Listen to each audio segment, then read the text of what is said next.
They've been playing for the Little Brown Jug for 100 years, and the Wolverines have had it under lock and key since 1987.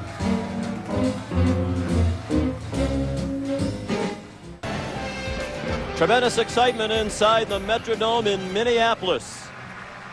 And moments ago, the Gophers took the field before the sellout crowd. They've played the sellouts in recent years, but usually it's when they play Iowa or Wisconsin, their two biggest rivals, who bring a lot of their own fans. Tonight, almost everybody in the house wearing the maroon and gold of Minnesota.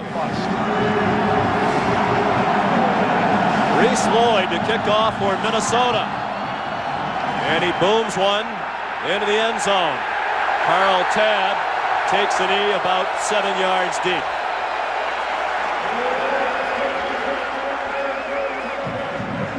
John Navarre,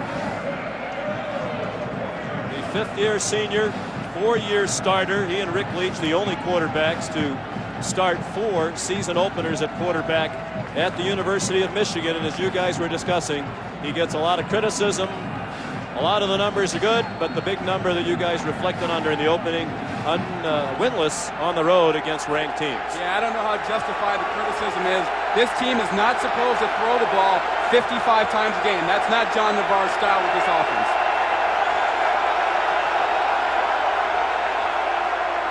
Michigan starts on the ground in a good hole for Chris Perry. Out to the 27 for a gain of 7. The safety Eli Ward made the tackle. The rest of the skill position players on offense for Michigan. Dudley, a blocking fullback. Braylon Edwards, one of the best receivers in Michigan history. And a very talented offensive line. And a veteran group as well. He threw for a school record 389 yards last week in the loss at Iowa.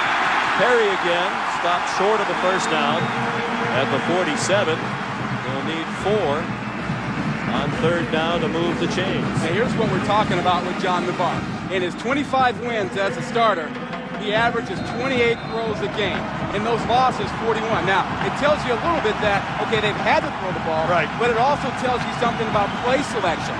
They felt the need to use him more. He's like a pitcher with a pitch count. You get over 30, it's not so good. Will this be the first pass for Michigan?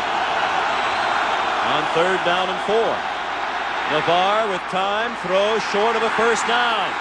Braylon Edwards the catch coming across the middle, but he was driven back by Ben West, the former walk-on who earned a scholarship after his second year in the program. Now a fifth-year senior. Here comes the punting unit. No, I don't think so. 2 yards, you know what? They've been running the ball successfully. I tell you what, I think this is a good call. Well, every Michigan fan is going, not the punt team, yeah. Please. Yeah, we'll explain that when they first bring out the punt team, but I think this is a good call. They've had luck running the ball, but they're going to pass it here. But I tell you what, I would think they'd run. Oh, quick punt. You're right, Sean. And a nice job done by Navarre, but they don't get a good bounce, and it goes into the end zone. Michigan's had a lot of problems punting the football in recent weeks, particularly last week at Iowa.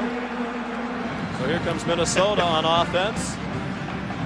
One of the leading rushing teams in the nation, led by Assad Abdul-Khalik, the senior from Elizabeth, New Jersey. And like Navarre, a 4-year starter. He hands off to Thomas Tapé. And he is the biggest and most powerful of a quartet of backs we'll see, including Marion Barber III. Ellerson and Hosack have big playability on the outside. It's a young and improving offensive line. The best of the group is the Remington Award candidate at center, Greg Esslinger. He started last year as a true freshman. Tapé, this time, stopped for a loss. Carl Diggs, one of the Michigan captains, made the tackle. Up front, the veteran group, 3 seniors and a junior, Stevens, Hoyer, Bowman, and Massey. Diggs with Reed and Woods, an emerging playmaker at outside linebacker. They had questions whether LeSueur would play tonight. Shazer, Jackson, and Curry in the secondary. And at the moment, we do not see LeSueur on the field.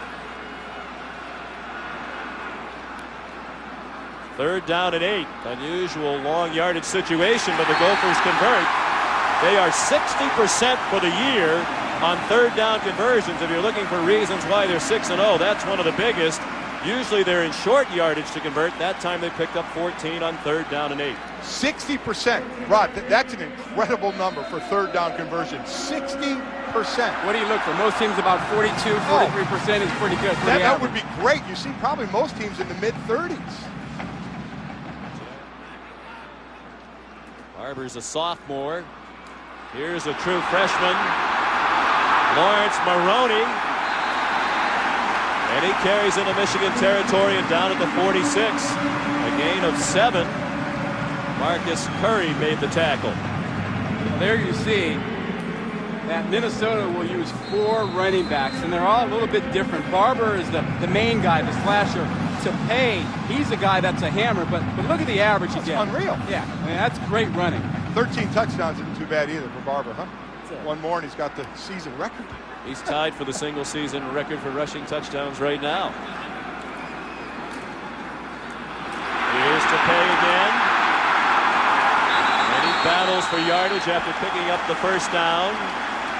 They'll give him forward progress to the 39. 1st down Minnesota, and impressive opening drive for the Gophers. Now here's what's interesting. Anytime, guys, we're doing games, and you see games nowadays, you talk about the offensive line. He's 320, 315, 330.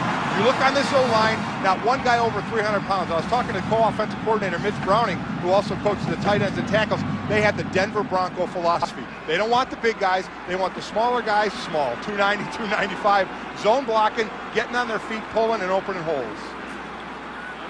Here's Barber running. 1st down. Down at the 27-yard line. Well, you know, Minnesota's linemen are doing a good job, Mike, of cutting off the inside linebackers. They're not letting them get to the outside to make plays. You watch the work of the center. You watch how they get out. You see big number 68, Mark Setterstrom, getting out there, cutting off linebackers. That makes your outside run really effective. Did you see Ellerson out there got a block that time, and when the guy was getting away from him, he let go. He learned his lesson. No more holding. And a 9-yard gain for Barber. 11th play of the drive. Short drop by Abdul Khalid. Over the middle and popped down to the 20-yard line. Goes the backup tight end, Matt Spaeth. They play a lot of 2 tight end sets, so you'll see Spaeth a lot, although the other tight end, Ben Juszczyk, is more frequently a receiving target. They like this kid. When I was talking to Mitch Browning, he's listed at 6'6". He thinks he's more 6'7", 6'8". Said he doesn't run as well as Juszczyk runs, but you know, he's a young kid, and says maybe if he grows too much, he may find himself on the O-line. That's his 5th catch of the year. There's Barber inside the 10, touchdown.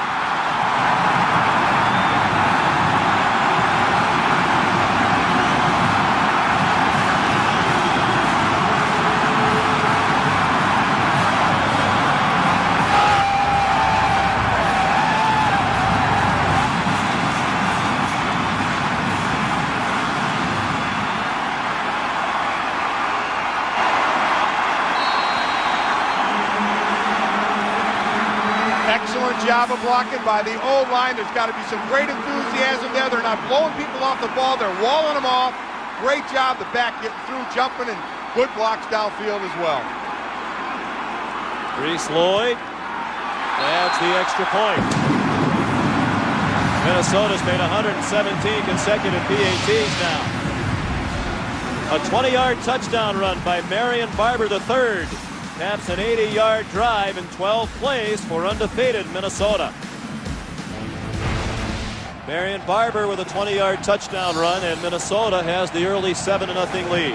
Excellent blocking. Again, the zone blocking. Here's Ryan Melander. Mark Setterstrom here. Here's the hole. Marlon Jackson comes and does a shoulder tackle, awful tackle, but look at the seal right in the middle there. Lawrence Reedover pursues a bit. Marlon Jackson has got to wrap up when he comes across and make that tackle. Again, excellent blocking on the O-line. They're not going to blow you off the line of scrimmage. They're going to position block on you. The hole will be open for a second or so, and the backs are through. The offensive line looks for real. Oh, they sure do. Talk about Minnesota, whether they're real or not, Sean. The offensive line certainly looks for real. And there's the record all by himself now. 14th rushing touchdown of the season for Marion Barber III. He had shared the record with Darrell Thompson, one of the all-time greats here in Minnesota. Now their radio commentator, and Jim Perkins, who played here in the mid-70s.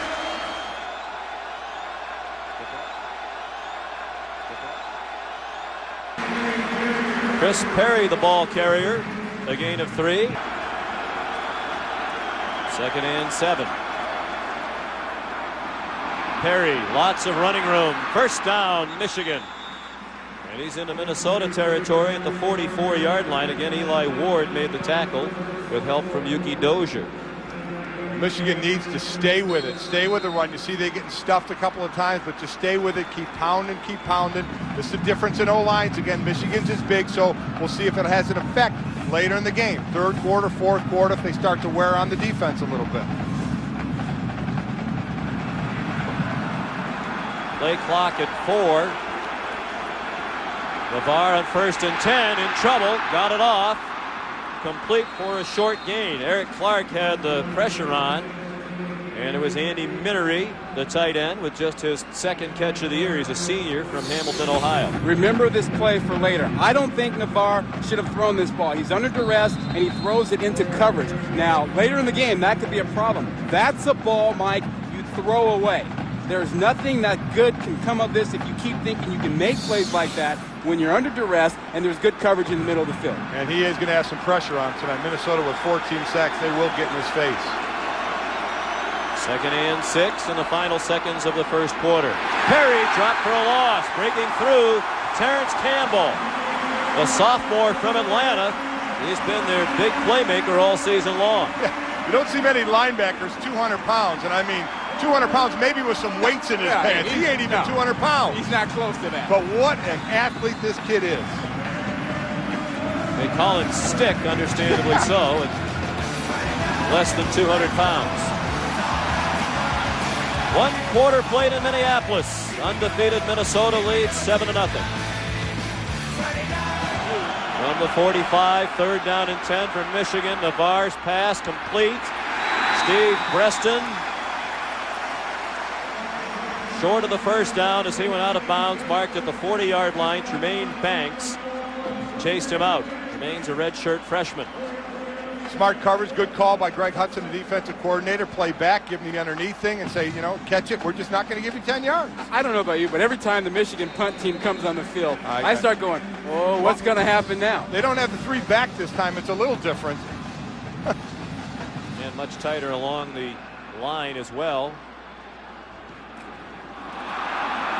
Finley does a good job. Gets it out of bounds at the 11-yard line. Ugly, yet effective. 29-yard punt.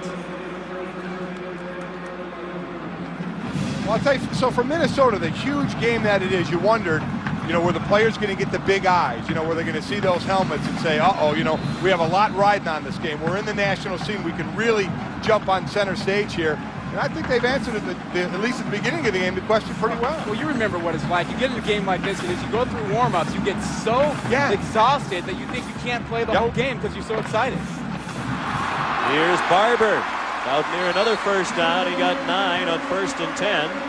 Pat Massey made the tackle with help from Leon Hall. Hall, the reserve cornerback, playing tonight without Jeremy Lasser on the field.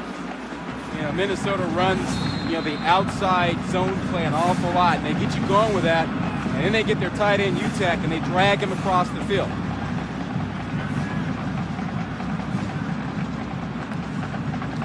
There's Lasser.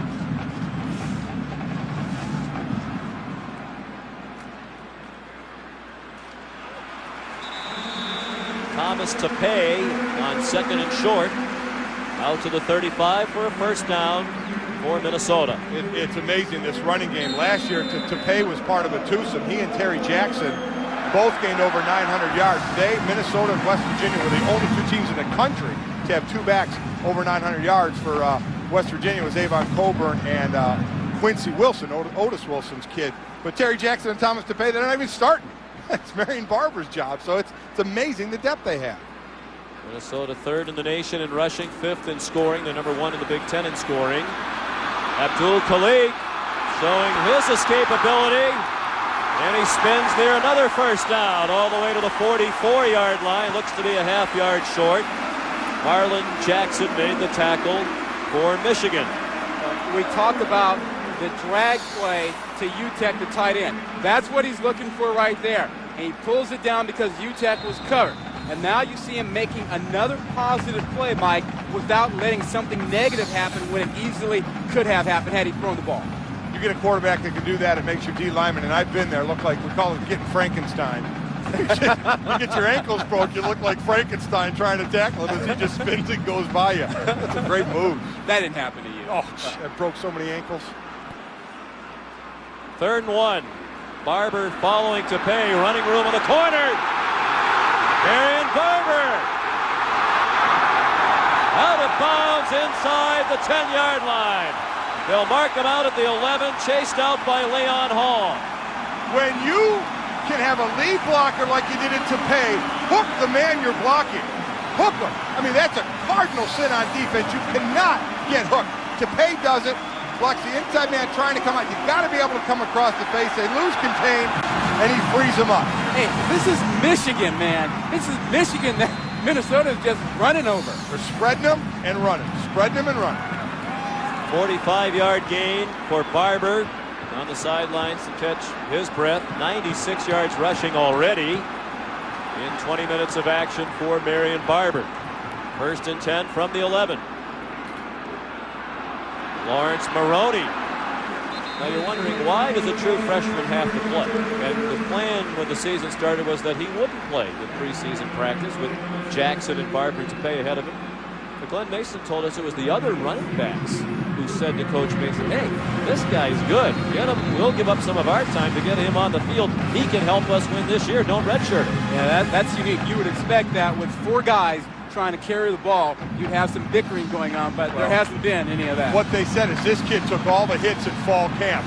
They said, and then when he got his chance in some games, he ran well, and he deserves the carries he's getting. 10th play of the drive, 2nd and 7. Here's Maroney again. Nobody in a white shirt near him. Touchdown, Minnesota.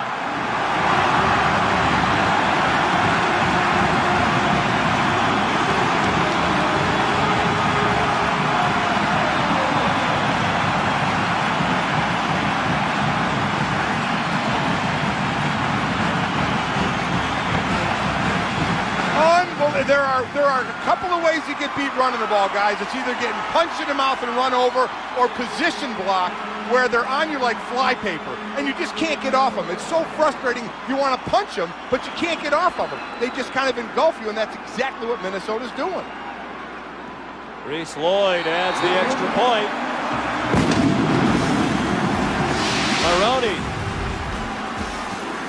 the freshman, having an 89-yard drive.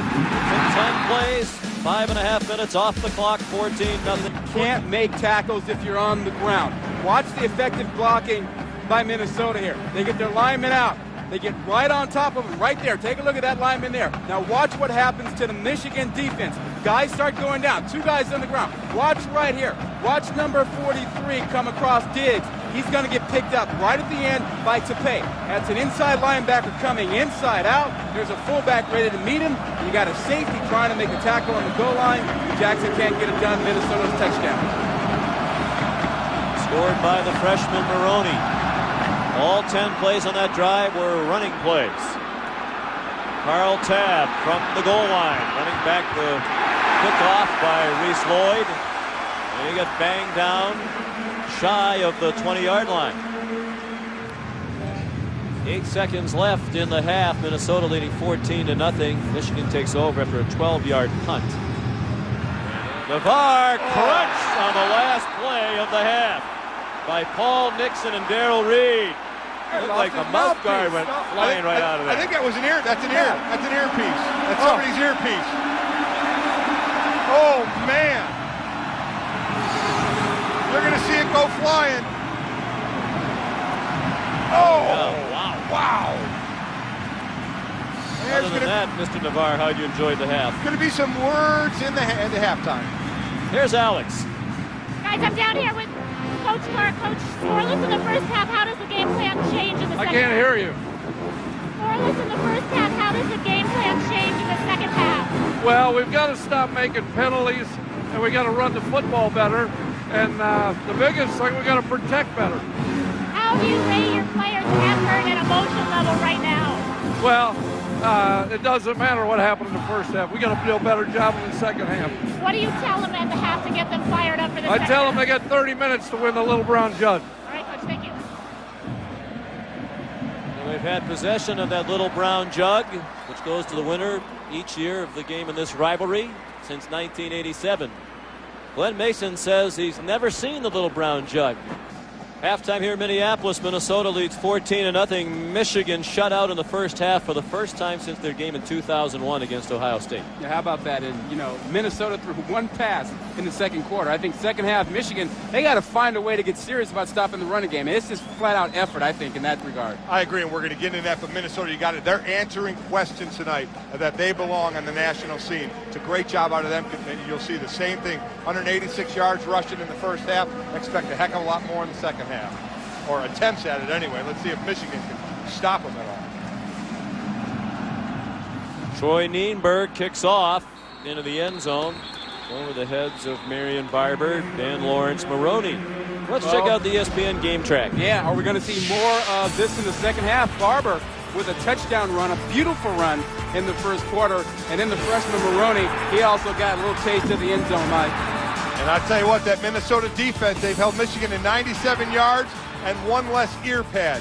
Watch the white ear pad come flying out of the bar. Oh, man, what a way to end the half, getting crunched. Let's see how Michigan responds. Again, Minnesota has not given up a point in the third quarter all year. From the 20, 1st and 10. Marion Barber, first down. He managed to walk the tightrope for quite a while. Looked like he might go out near the 30. They give him across the 40 for a 21-yard gain. Leon Hall finally got him across the boundary. Well, how good is he? He is so good that Vikings head coach Mike Tice said, I'd take that guy. Yeah. He can play for the Vikings. They said, how do you like the backfield? He said, I'd take number 21. That's a pretty nice praise for a guy that's still got a little bit of time left in college. His fourth 100-yard rushing game of the season now. The season high was 134 in their win at Penn State. That pass deflected and incomplete. Intended for Ben Utek. And that'll bring up fourth down. They get the national spotlight tonight against one of the premier football programs in all of college football. As a matter of fact, Glenn Mason said, we're like the Minnesota Twins. Michigan's like the New York Yankees. That's right. Yep. Well, and locally, the Vikings don't play this week. They're undefeated, so they've been getting most of the attention here, but they're off. The Twins are done. Great chance to captivate the local market, too. Reese Lloyd to punt. He's been a big lift to their program. They didn't find out until the day before the season opener that he was eligible out of junior college. They had all kinds of punting and kicking concerns, but then Lloyd became eligible the day before the season began. Problem solved. That punt spotted out of bounds at the 17-yard line, a 35-yard kick. 3 minutes played, third quarter. They're trying to set up a screen. Perry avoided Tremaine Banks and is finally pushed out of bounds in Minnesota territory at the 47-yard line by Ben West. Great play by Perry. It looked like Banks would blow up that play, but Chris went leaping over Banks and went ahead for 21 yards. Yeah, great individual effort here. I mean, you caught it. Banks was in great position. Perry, a superior effort to get over him. And Mike, I like what you're talking about with the offense, but that's not what they have at Michigan. What they're going to do is when they want to go short, they go to the screen game, to the wide receivers in the backs, and they go deep. They don't have that intermediate passing game you're talking about. It may cost them.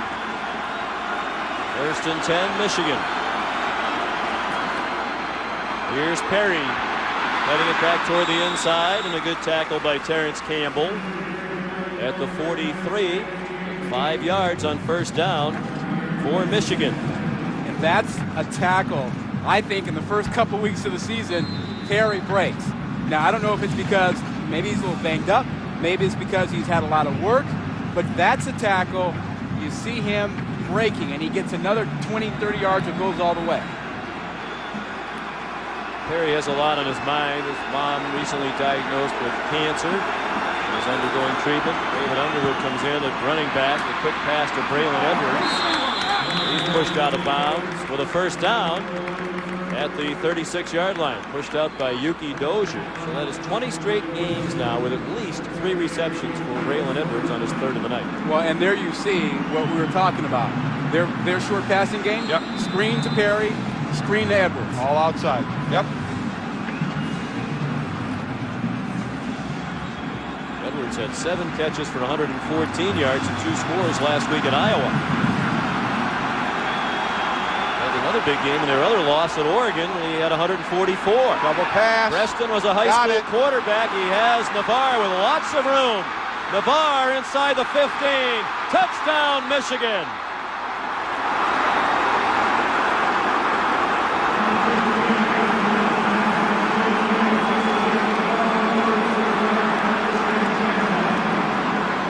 Can you say trickeration? Trickeration. And how about some life on the Michigan sideline? They set him up with his 2 screen passes and then a great throw by Preston. And look at the wall. It's like a punt return except with slow alignment. Well, they took advantage of Minnesota being so aggressive on those screen plays.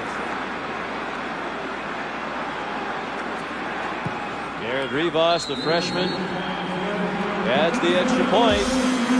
So Michigan lethargic most of the night, on the board now and down by only a touchdown is Preston, who was a quarterback at Woodland Hills High School near Pittsburgh, Pennsylvania, found Navarre, who did the rest. It's 14-7 Minnesota.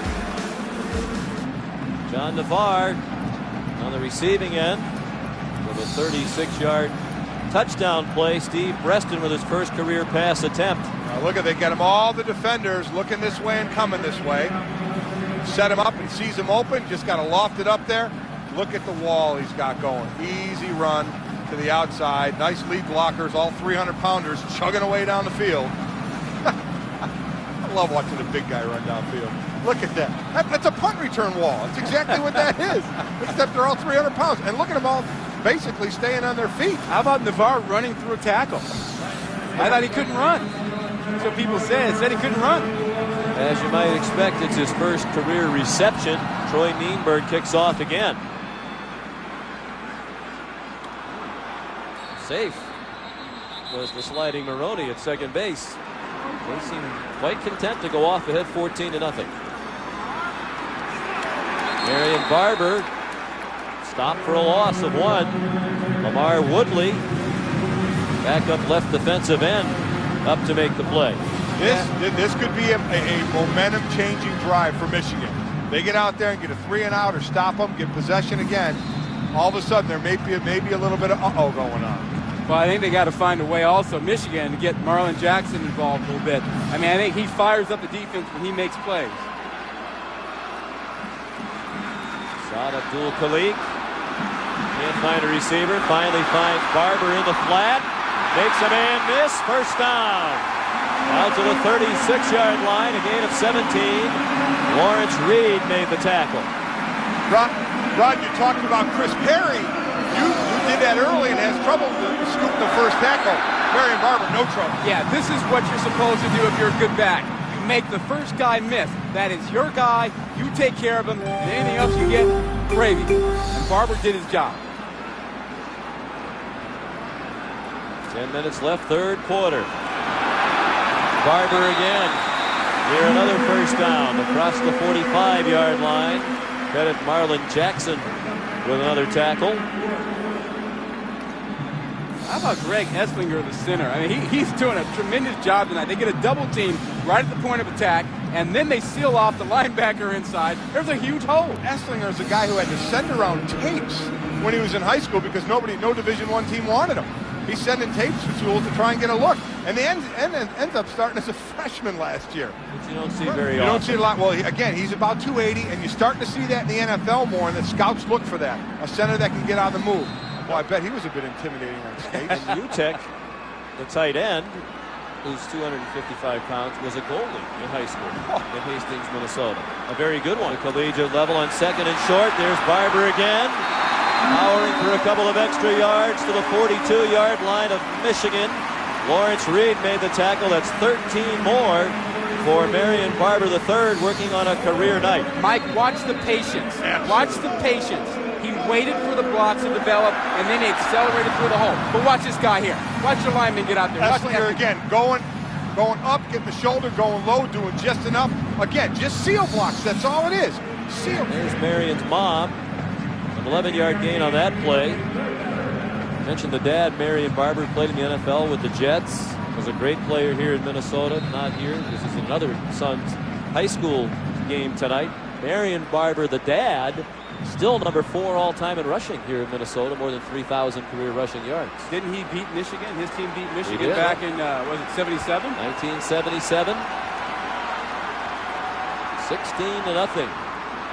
There's the shutout win for the Gophers. There's Maroney with a first down and a touchdown.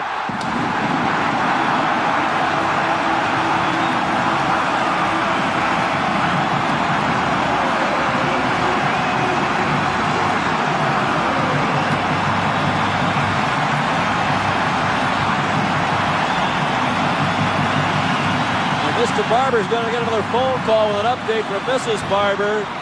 She can tell him about a 38-yard touchdown run, second score of the night for the freshman from St. Louis, Lawrence Maroney.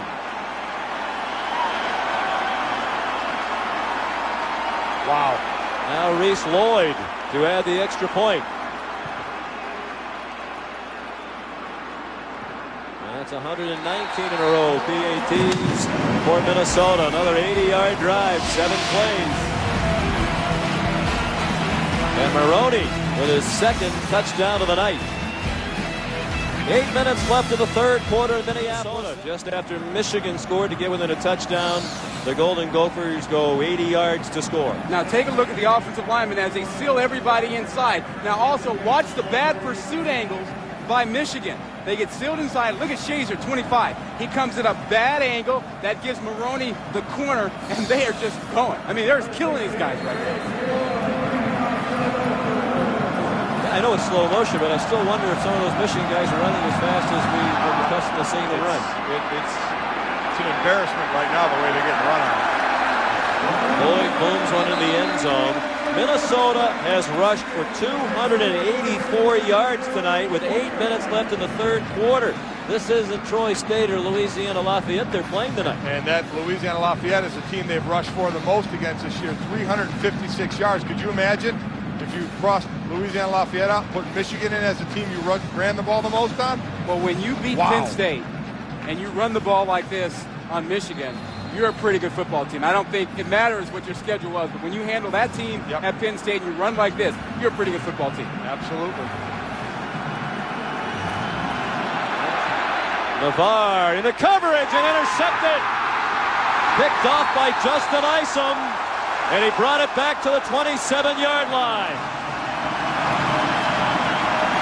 Mike, we've been talking about it the entire night. The desperation. And that is a telegraph pass. It is a route that Michigan runs time and time again. Isom saw it in the first half, and he was late getting over. This time, he read it right off the bat. He reads Navarre's eyes, and he jumps all over this route. It's the same thing they ran in the first half. When you throw deep, guys are going to stay back and just read you and say, you're going to throw deep. We're going to bait you.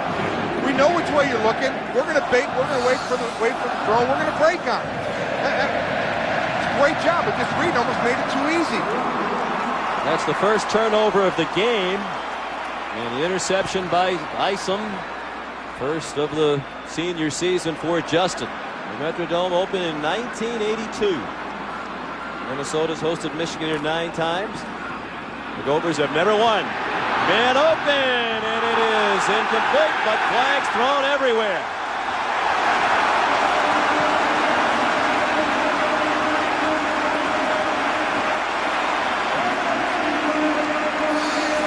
Posthumous, the intended receiver, and he was tackled in what might have saved the touchdown. Yeah, that was Manning. That's a smart play. Actually, it is. You got beat, and then you make up for it by, so bad to get beat, but then you make up for it by doing a smart thing. Yeah, but you know, that play comes about because Minnesota's been able to run, and they run that option. to the side, and you come back, he's wide open. Everybody's slowing one. Yeah. It's working because their offense is working. So they're running inside, outside, option, pass to the wide side, pass to the middle. Everything's working. I've never seen a Michigan team, a defense, so dominated by a team running the ball. I'm shocked by it. That was the first time tonight they've thrown toward Jared Posthumus. First and goal from the 6. Nearing a minute and a half left. And talk about Abdul Khalik changing the play frequently at the line of scrimmage. He might have done it there. There's Barber inside the 5. It'll be second and goal from near the 1-yard line. Wow, the unsung hero a lot of times is the fullback, and Thomas Tafay just came in like a missile, hitting Marlon Jackson. I heard it all the way up here. So he may be unsung, but the NFL knows he's out there popping. Exactly folks. right. There are a lot of halfbacks that are great friends with their fullback. Lead them all the way through. 295 yards on the run, and there's Tafay for another yard and another Minnesota touchdown.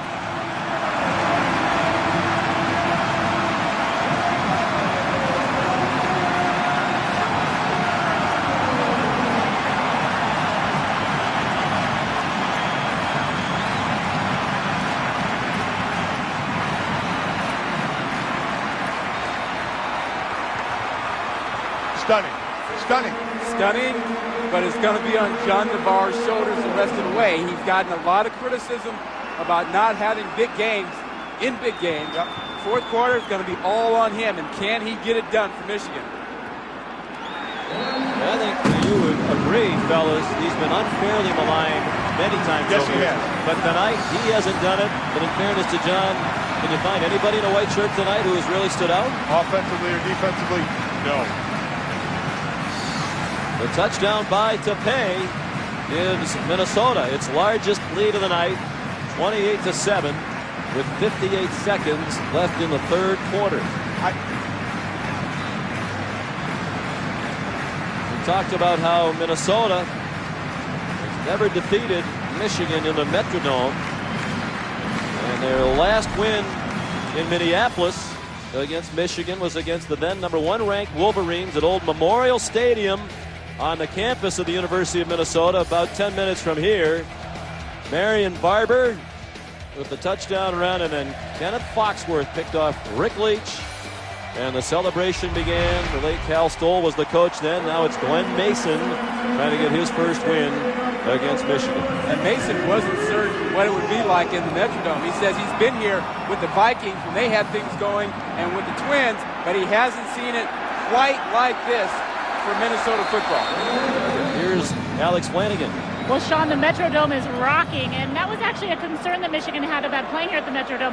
They usually average about 30,000 people. They have 60,000 tonight, most of them Minnesota fans. Lloyd Carr says that he doesn't remember ever playing here when there have been that many fans. Michigan spent the week practicing with simulated crowd noise.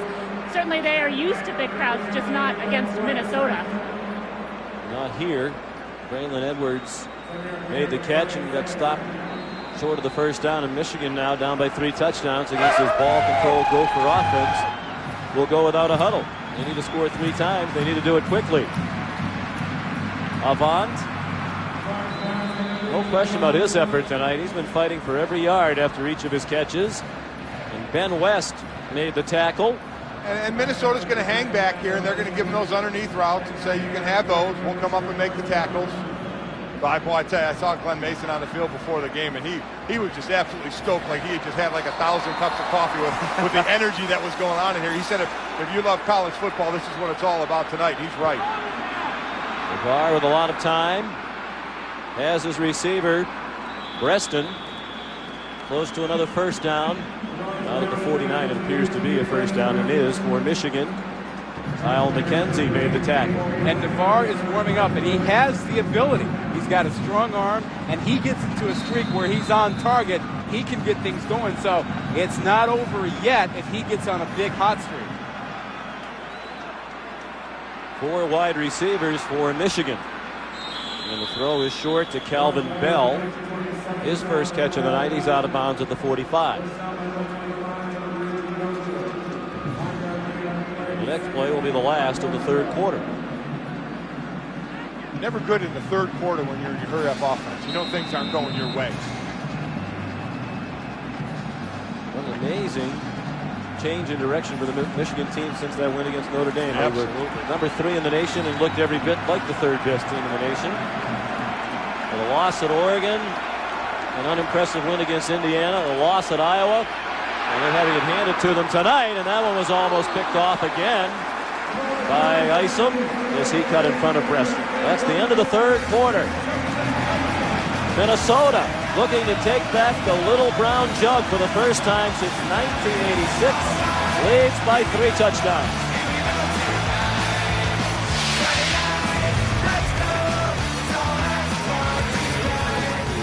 And the numbers tell the story of this Michigan season. I'll tell you what, that looks nice, but that's the bottom line. You know, you're going to start to see the underneath routes and such, and you'll start to see him getting some more numbers in the box scores.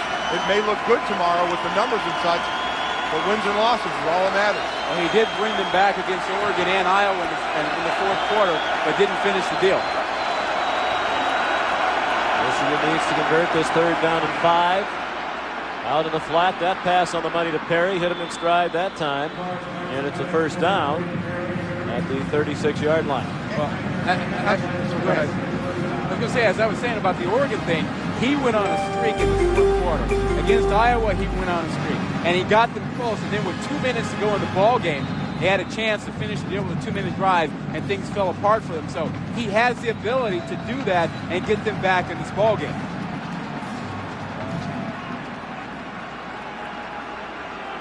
First and 10 from the Minnesota 36. And it's Calvin Bell, the senior from Simi Valley, California, with another catch. His second. Dookie Dozier had the coverage. And again, a lot of criticism will come on the quarterback and a lot of praise will come on the quarterback, unjustly both ways sometimes. So Navarre certainly got criticized more than he should at times, but there are times when he certainly hasn't come up big. But when you're a quarterback a big-time college team, that's what's going to happen. You know, I think that's part of it, but it's not the NFL. You know, I don't think you give the guys the same kind of criticism you give the NFL quarterbacks. Just a 3-man rush and a terrific juggling catch made by Braylon Edwards. On an errant throw by Navarre, and it's good for a first down to the 25. Here's Alex. Hey, Sean, we talk about the criticism that John Navarre receives. He says that the way that he handles it is he ignores it, which of course is easier said than done. He said it took him about a season to learn how to not let things get to him. Lloyd Carr's advice to him early on was don't listen to the radio, don't read the newspaper, can't talk to your neighbors, telling Navarre to put what you hear out of your mind and use it as motivation. But Sean, Mike, and Rod, it's got to be easier said than done, huh? Navarre stepped up and got it off to Chris Perry, first down. Out of bounds near the 10-yard line, pushed out by Ben West. Navarre did a nice job there to avoid the rush. He also plenty of running room if he wanted to keep running. He did, but I think he did the smart thing by saying, you know what, I'm going to get the ball in the hands of my playmaker. So while he could have taken off, he said, I'm going to get it to Perry. He might be able to do a little more with it. I think that was a smart move. Guys, they get a score and they get a stop. They're right back there. Absolutely. 15-yard gain on the pass to Perry. Navarre with time again. Sets it up for Perry. Touchdown, Michigan.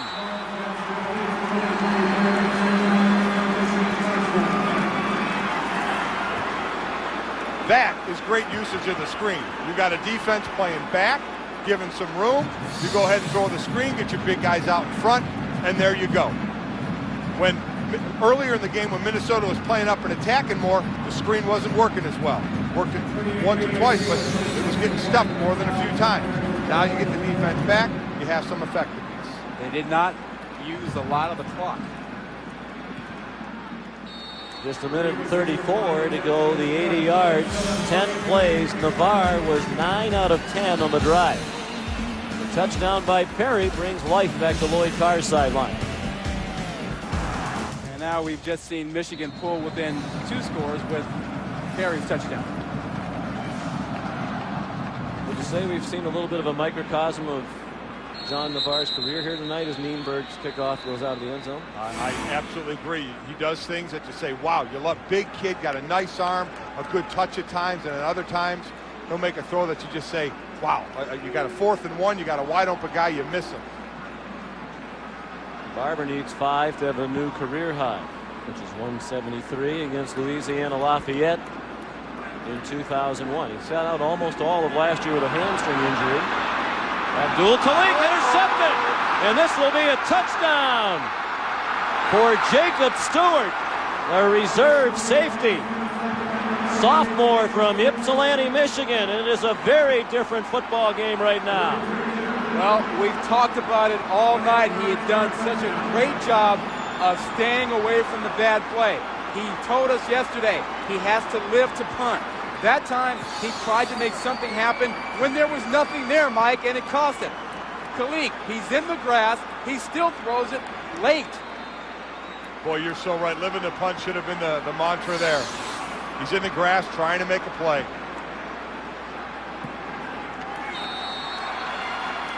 And the extra point makes it a 1-touchdown game with 13.5 minutes left.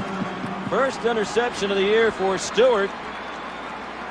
And you guys talked about it. The rap on Abdul Khalik is that he is prone to making the big mistake. He hasn't done that this year. He just did there. He's falling down, and he throws the ball out where you can't hang a ball up toward the sideline. And he does that, and it's the thing that we heard about. He did that last year. He hadn't done it this year. 3 or 4 plays a game killed him last year. It was the first career interception for Stewart. He brought it back 34 yards for the touchdown. A chance to run back the kickoff for Maroney. And he's tackled at the 24 by Roy Manning. They stay on the ground with Lawrence Maroney. And he's out to the 26-yard line. Going back to that Georgia-Tennessee game, do you think? I happen to think Georgia is probably the class of that conference right now. Yes, they look that way to me. Yep. I would agree. I mean, if Tennessee can't stop the run, they're going to have a lot of trouble with Georgia because Georgia can throw it. Casey Clausen said he thought this Tennessee team he was on was the best one he had been on, and they took it on the chin. Now Marion Barber again gets the corner to the left. That's been there all night long. First down out near the 40-yard line. Jacob Stewart again made the play. 13 yards for Barber. That should get him to the new career high, surpassing the 173 he had against Louisiana Lafayette 2 years ago. He has 181 tonight now on 18 carries. Great job, great run, but where's the adjustment? Where's the adjustment? Left side, every time they go left, it's big yards. You've got to adjust to that. You've got to understand where you're getting beat and adjust. Now, again, give the credit to Minnesota for blocking and running, but there's no one touching them to the second level. Adjustment, get off the blocks. Boy. There's Maroney back in there. They can just keep running fresh legs at you all night long. Out to the 46-yard line. Let's check in with Alice. Sean, something that has been hammered into Michigan defensive players' heads is a motto by defensive coordinator Jim Herman, and it's called "Get the ball back." And he made these little stickers, "Get the ball back," GTBB. They are on all defensive players' playbooks, and they are constantly reminded of this. The goal is to get 3 per game. The most they've gotten is 2. They could use a couple more tonight. And Jim Herman said that's been his biggest disappointment with the defense this year has been the lack of creating turnovers. They got a big one a moment ago on the interception. To pay near the first down, out near the 49. Well, they're having enough trouble tonight just getting in position to make the tackles. You know, they got almost a gift by Abdul Khalik in the last series with the turnover. As far as creating other turnovers, I mean, they're doing all they can to get in position to make a tackle. A very big 3rd down and inches here near midfield. Get it going. They got 8 on the play clock. Saw Khalik looking to the sideline. It took a long time for them to get the play in. They snap it with 1. He has the first down. He's going to score. Touchdown, Minnesota. Assad Abdul Khalik, 52 yards.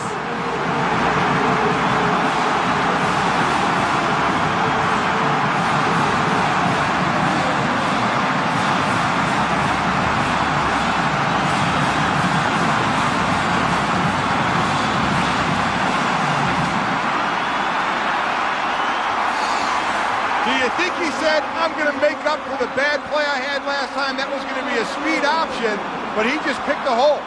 He just took it, said, I'm going to find the hole down the line somewhere. Everybody starts flying out of there. You get to the second level, nobody there. I know. Wow. Minnesota brought everybody up. There was no second level at all. Reese Lloyd adds the extra point. Well, every time momentum seemed to turn against them tonight, the Golden Gophers have responded. Longest run of his career for the senior, Abdul Khalik. And it's Minnesota again by 14 points.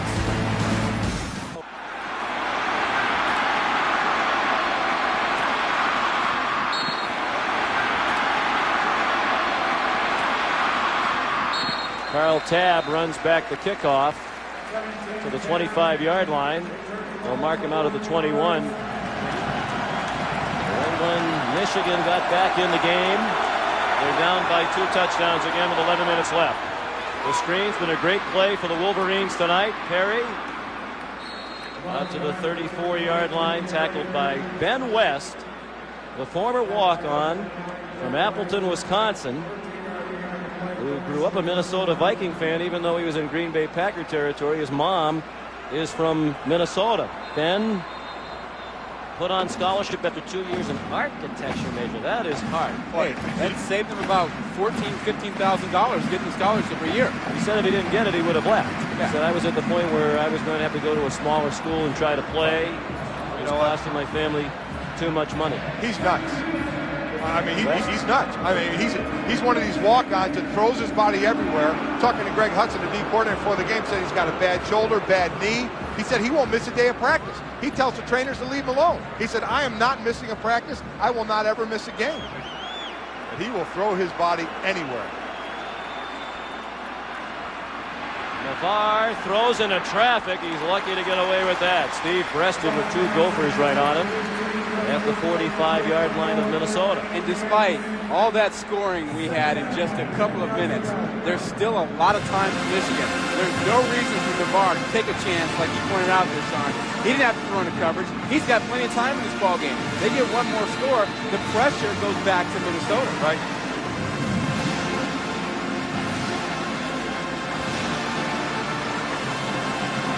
Second and 10. Out of the shotgun. He got away from the rush and then airmailed Breaston, who was well covered in the flat by Justin Fraley. Paul Nixon put the heat on John Navarre. There's Nixon, the 5th-year senior, who came as a defensive back and is now a 250-pound lineman. They list him at 240, but the coaches said he's closer to 250 now. DB to DN. You don't see that an awful lot.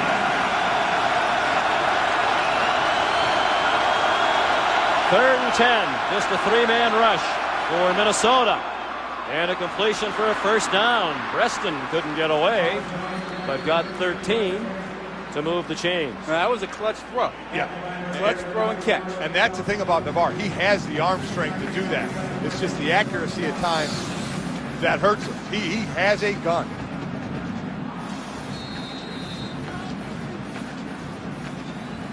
Mike Wojciechowski finally made the tackle, a backup cornerback. Another former walk-on. He's a junior.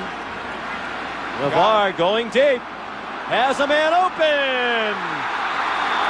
Touchdown, Michigan. Braylon Edwards.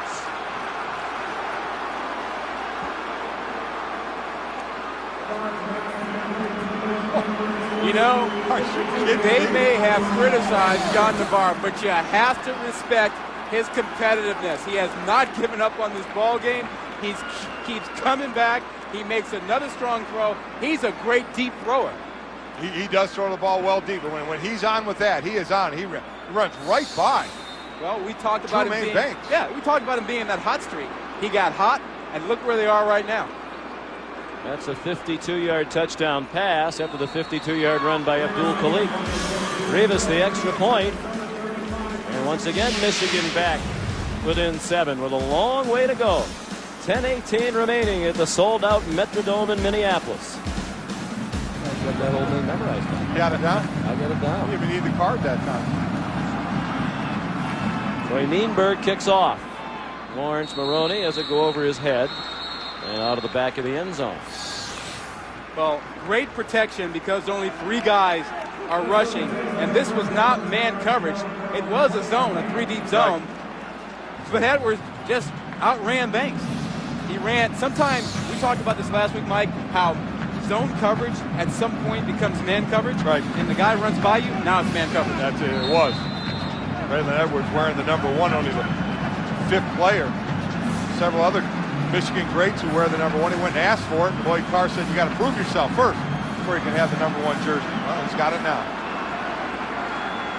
Oh, Minnesota has responded all night tonight. There's Barber turning the corner again. He's shoved out with a first down on the 31-yard line. And then he went up and over the bench. Getting hot in South Florida. Wow. We'll see South Florida a couple times on Friday Night Football this year. Halloween night we're out there. And Cincinnati is at Raymond James Stadium. Grant Bowman made the tackle on Marion Barber at the 35. And the clock will run under 10 minutes left. Bowman, a senior from Columbus, Ohio. He's been a leader on this Michigan team. Most yards they've ever allowed rushing is 421, 1968 against Ohio State. Minnesota with a great chance to get that tonight. Yeah, I was going to say that 4-2-1 is in jeopardy. But I'm just amazed. 2nd and 7.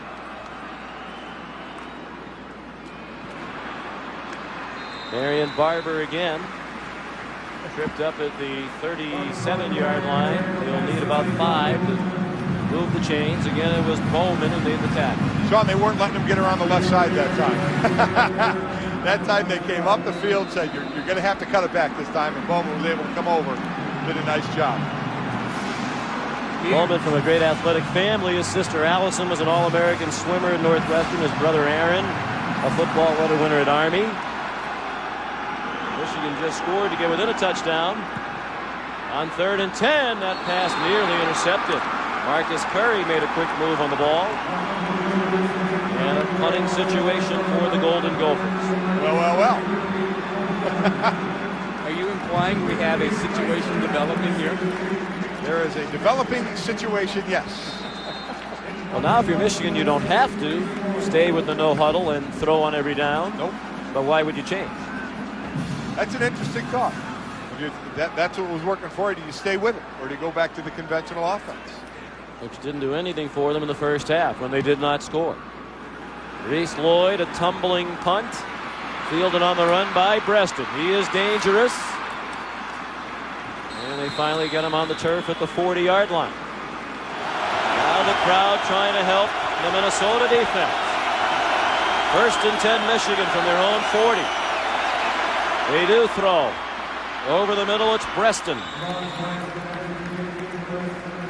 Tackled by Brian Smith, a reserve linebacker. And there you go, still up at the line, no huddle, Sean.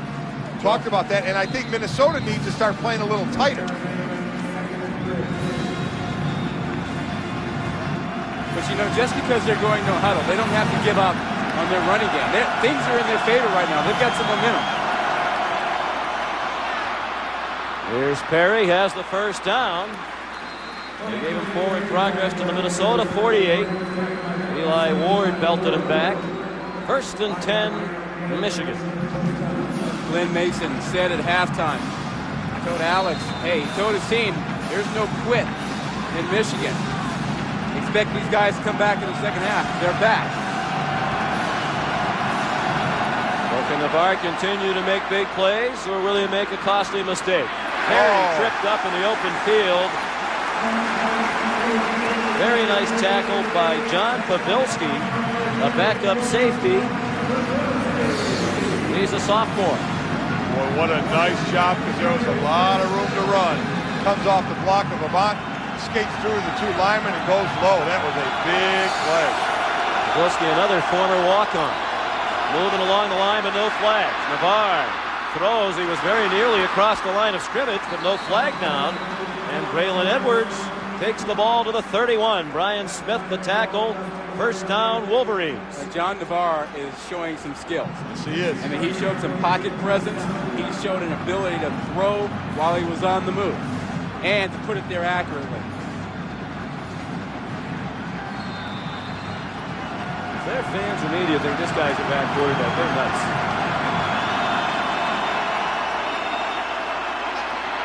.6:45 left, and that is almost intercepted. And I was reserving the right to change my comment. Justin Isom broke it up. That's the thing that brings him the criticism. Well, the criticism is he'll play great, and then when the pressure's on, they get him at the right spot, but make a mistake. It's all about the big game, though. Look at the hook that Chris Sims had on him at Texas, that he couldn't take the big game, couldn't win the big game. You get stuck with that when you're the quarterback of the team that doesn't win the big game. Like you're the only one out there playing the big game. Yeah, that's exactly right. That's unfair at times. I'll take Chris Sims. It is fair. He shouldn't have thrown that ball. There are 3 red shirts there. He should not have thrown that one. And Isom couldn't hang on. That would have been a huge turnover, obviously. Perry's open in the flat. The linebacker Smith trying to catch up to him. That's a mismatch. Perry down inside the 10, but they're going to mark him out back at the 13-yard line. Boy, Navarre's got that throw down now. He missed it on the 4th and 1 earlier in the half. He gets it out there, gets Chris Perry in stride. There's only one man out there for Perry to beat. Nice one-handed grab. Perry takes him to the corner. That's the 9th reception for Chris Perry, who had 16 for the season.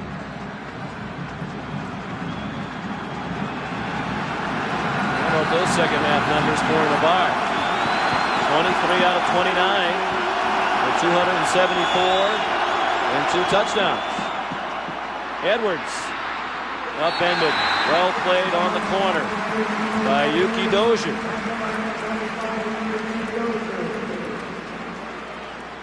Dozier, another veteran player, junior from Bradenton, Florida, who lost his starting position in spring ball, but earned it back in fall camp. Talked about Perry because I have a feeling we'll get another pass to him. The 16 receptions coming in today was already a career best for him. Yes, it was. His single season high. Now he has 25 for the year. 6 minutes remaining. 2nd and 7, Michigan looking for the tying touchdown. From the 10, the deep handoff. Perry walks in. Touchdown, Wolverines.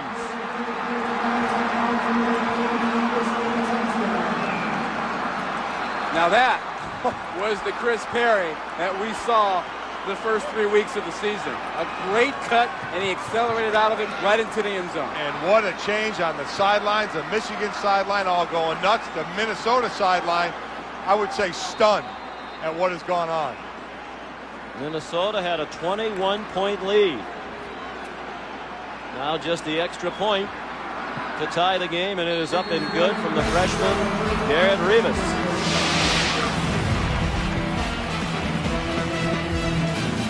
A great night for the Heisman candidate, Chris Perry. Michigan back even with Minnesota. 4 touchdowns in the 4th quarter for Michigan. Still 5:48 remaining. They've come from 3 touchdowns down to tie the game in the 100th anniversary meeting in the Little Brown Jug Series that dates back to 1903 when Michigan came to Minneapolis. Michigan riding a 28-game winning streak under legendary coach Fielding Yost. He was worried about whether Minnesota would provide untainted water, so they brought their own water in a jug, and they left it behind after the game ended in a 6-6 tie in 1903. It ended before the game actually was played to its completion, because when Minnesota scored it tied at 6 with a couple minutes to go, their fans stormed the field, and the officials stopped the game. Michigan, over the previous 2.5 seasons before that game, fellas, had outscored their opponents 1,631 to 12. So you can understand why the Minnesota fans rushed the field when they scored. Michigan sent a letter. They said, we'd like our jug back. They said, you're going to have to win it back. And in 1909, the next time they met, Michigan did win the jug back. And they've been playing for that jug ever since. And Glenn Mason has never seen it because his team hasn't won it. Even back then. Let's see if Minnesota can respond again. They didn't get a very good kickoff return, only to the 14-yard line. And Thomas Tepe goes out to the 17. The little brown jug is in that hamper under lock and key. There have been reports that some years Michigan didn't even bring it with them. No, and you know something? I bet in some years they probably painted the whole thing Michigan blue. They figured they'd never give it back to Minnesota, so just paint it blue. This crowd is flat now. They're stunned by this fourth quarter rally by Michigan. Option. Abdul Khalik out to the 21, but they'll need 3 on third down. Lamar Woodley made the tackle. Grant Bowman also in on the play. Well, not playing from ahead anymore with that running game. Now Michigan can creep up a little bit because certainly Minnesota hasn't had to show anything in the passing game. Oh, you know the throat is getting a little bit dry on some of the Minnesota players right about now. Play calling very, very key right here. Very conservative so far, as you could understand, starting at the 14-yard line with a team that doesn't throw much. Abdul Khalik lofts it up. Great effort by Aaron Hosack, but excellent coverage by Marcus Curry. And it'll be 3 downs and a punt for the Golden Gophers. And everything going against them right now. You called that. You called that they would be looking for that, Rod. 6'5". Hosack going against 5'11" Curry. Size advantage. Curry did a nice job. Yeah, he did a great job. He got his hands on him, kept him from getting to the spot that he wanted to get to. And now, oh boy, big punt. From Reese Lloyd. Steve Breston, who's been averaging 17 yards per return for the year. Best in the Big Ten. Forced back to the 25 after a booming punt. But he brings it back to the 42, so that's right on his average of 17 yards on a return. And going for it is the right thing. The Chuck agreed too. There was a landslide. Navarre back out of the gun. Over the middle. It's Avant, and now they're inching toward field goal range. Their longest field goal of the season is a 47-yarder by the freshman Rivas. They're in about 50-yard field goal range right now after a gain of 14. Deep drop by the linebackers right now. They're throwing right underneath it.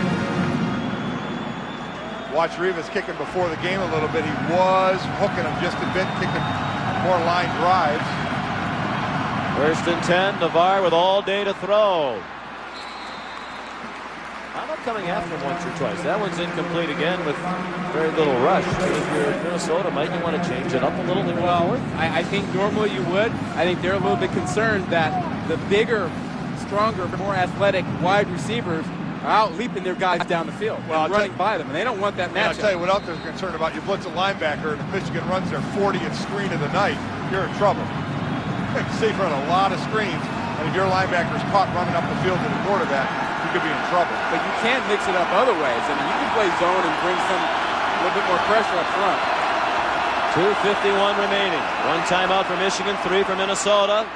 Perry stumbled as he took the handoff and got a yard. But that's it. It'll be 3rd down and 9.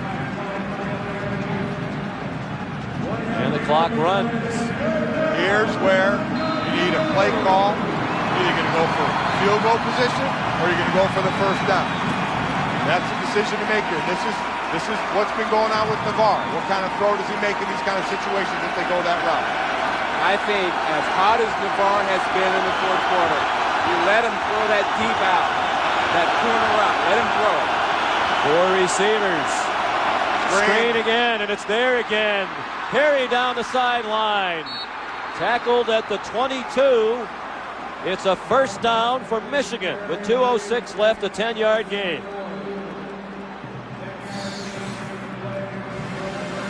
They've caught Minnesota with a stunt. Bringing their linemen inside, and everybody just slipped out to the right. Now what's going to happen here? Michigan's going to run the ball. Minnesota's going to have to start using their timeout. Yes, they should. They're going to have to leave some time on the clock. Michigan, I'm sure, is going to go for run the clock down, go for a field goal.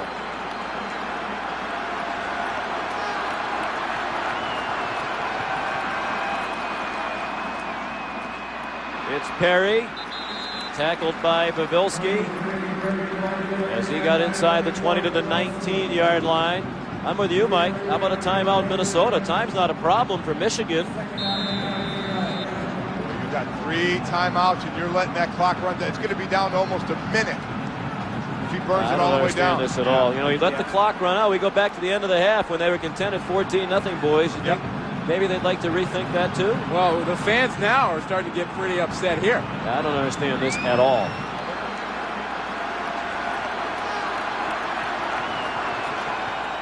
Here's Perry. Oh! Lost the football. It looked like Michigan got it back. Tim Massacoy, the tight end, recovered it. There was also a helmet that came flying off.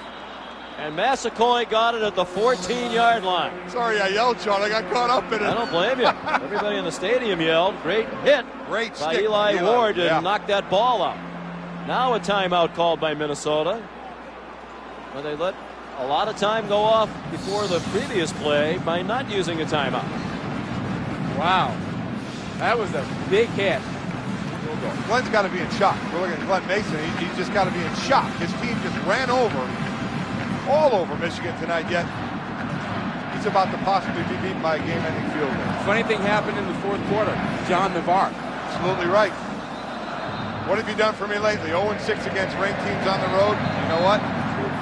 No time like the present to go ahead and change that. If Michigan wins this ball game, Navarre may have saved their season. That's a great point. Well, by their own admission, everybody we talk to the Michigan side, so if we lose this game, we can even forget about the Big Ten, which is one of their few remaining goals. They were thinking even bigger than that before losing 2 of their previous 3 games. They were down by 21.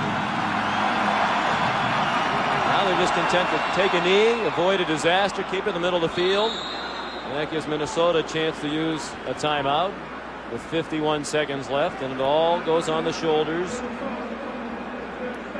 of Rivas, the 18-year-old. So here's the freshman Rivas to attempt a 33-yard field goal. And that is right down the middle. And Michigan leads for the first time tonight with 47 seconds to play. All right, let's spin it the other way now. Now, Nienberg has been kicking the ball out of the end zone a couple of times. A couple of times they've been getting a return. So first we'll see what kind of return we get. And remember what we talked about as we take a look at this good field goal here. The leg of Reese Lloyd and what he did in practice kicking 60-yarders. So you have a couple of timeouts, not a ton of time. Let's see if they can get a return at all, where they would need to get.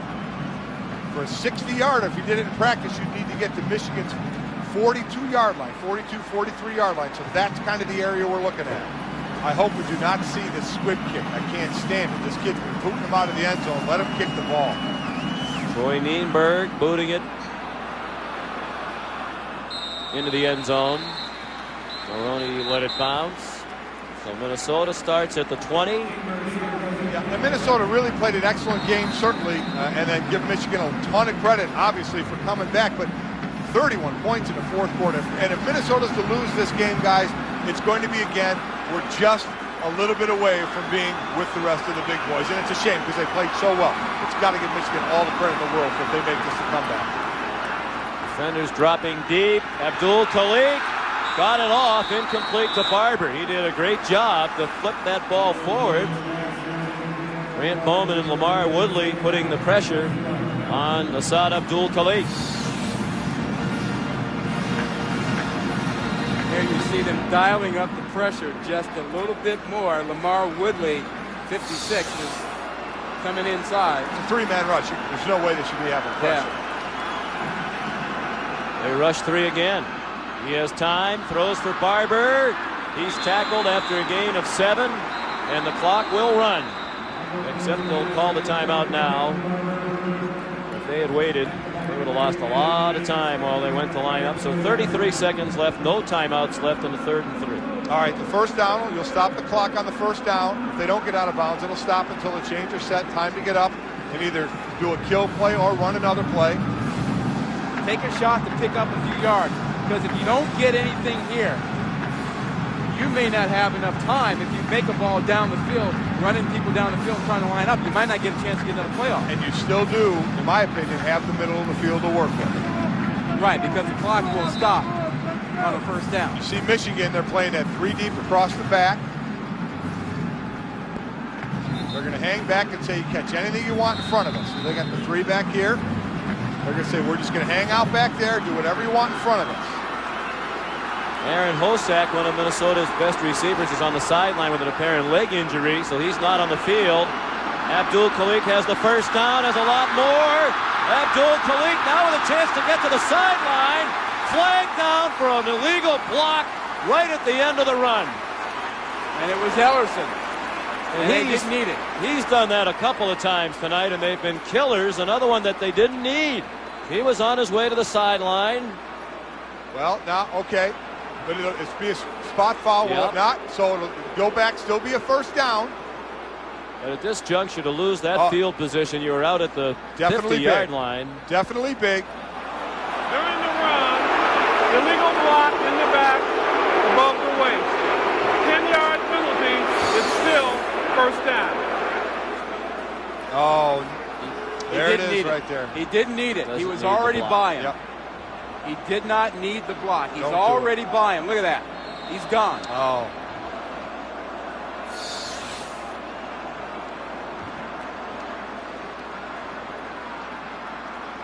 So the ball back on the 35-yard line. 23 seconds left. 3-man rush. He has time. Throws into traffic, and it's incomplete. Batted down by Roy Manning. 18 seconds left. Jared Ellerson, who just committed a penalty, was the intended receiver. Again, you can still do the middle like that because it would be a first down and stop the clock and get to the line. Oh. Went through Manning's hands, and then it ricocheted off the leg of Ellerson. What a position Minnesota's in right now. They're just stunned. Right now, the field goal by Rivas the difference.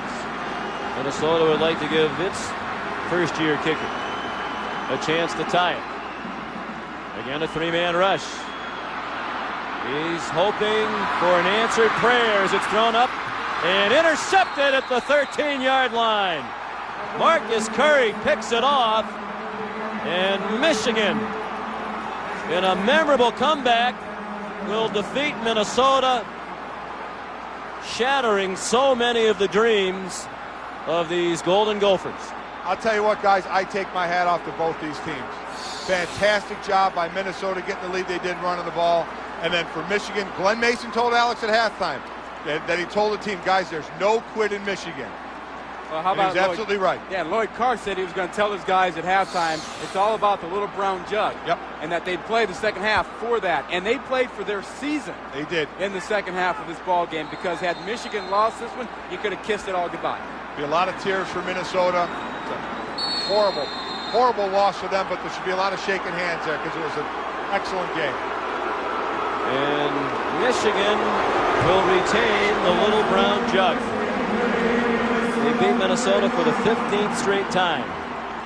They scored 31 points in the fourth quarter and won despite giving up 424 yards rushing to Minnesota. Our final score, Michigan 38, Minnesota 35. Now for Rod Gilmore, Mike Golick, and Alex Flanagan, Sean McDonough saying so long for a moment from Minnesota.